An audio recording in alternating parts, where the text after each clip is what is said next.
We have a lot of fun talking ball here on the show, but we have brand new top 247 player rankings in the class of 2023. And guess who is at the top?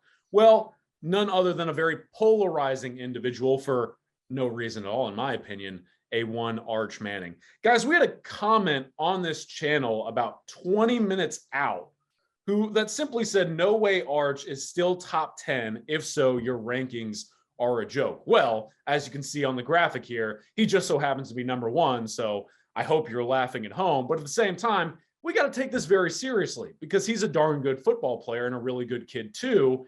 And all this unnecessary hate that's swirling around the Arch Manning name, I don't get it. So Carl, going to you first, is this justified or should everyone just calm down for now, especially as he's re-ranked the number one overall player? Well, haters are going to hate, and when you're a kid like Arch Manning, it's like I've said before, he's very similar and polarizing in the way that Bronny James is, being LeBron's son. He comes from that Manning name. And so people are never going to be happy. The only way that people are going to give this kid respect is if he leads Texas to the national championship twice, if he goes to the NFL and wins 3 Super Bowls, and he's a first ballot Hall of Famer. And then people are still going to say he only won a national championship, a Super Bowl, and in the Hall of Fame is because he's a Manning. And so what happens is guys are so critical of him. He didn't go to certain camps. He didn't participate in certain things. But when it comes to quarterbacking, I would have to adhere to what Archie Manning, Peyton Manning, and Eli Manning thought was the best way to develop a quarterback than the guy that's sitting at home behind his keyboard.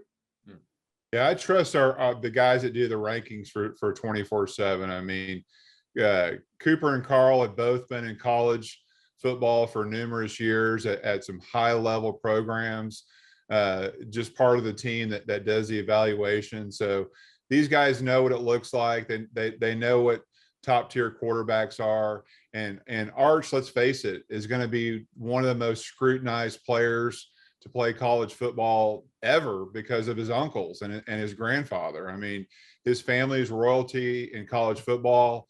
Love him or hate him, the kid's getting a lot of undeserved hate. And it's just the rankings, as fun as it is for us and for the fans to look at, I mean, at the end of the day, don't mean anything because Arch is going to have to prove it on the field.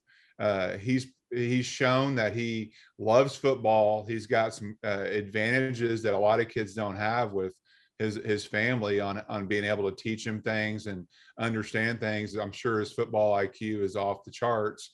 But, for every Trevor Lawrence and Bryce Young and Matthew Stafford, I mean, there's a Ryan Perrilloux and a Max Brown and a Dane Chris that, doesn't work out for various reasons. So he's going to have a chance to have a great career at Texas. And kind of like what Carl said, no matter what he does, people are going to hate on him just because he's a Manning. But let the kid do his thing at Texas.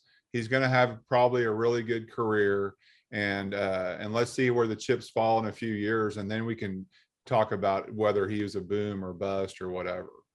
And I'm going to tell you something else that you want to look at. There are tons of NFL players. There's tons of Hall of Famers who have sons and nephews that play high school football that aren't ranked, that aren't any good, that don't pan out as players. And so you still have to earn it on the field. There's some elite guys. I'm not going to name them. I don't want anybody to think I'm talking about their kids. But there are some very great NFL football players who have had sons that are not good football players. So to say Arch is only in that spot because of his DNA and his bloodline, it's unfair to Arch. I mean, we're talking about a guy with a really rare frame, great arm talent. A lot of coaches who have hosted him on campus have drawn rave reviews. He's a great kid off the field. And I mean, at the end of the day, he doesn't even tweet. Like, where is all of this stuff coming from the fans? I don't know. I get frustrated, but I know personally I will be pulling for him as he leads the Texas Longhorns potentially into the SEC.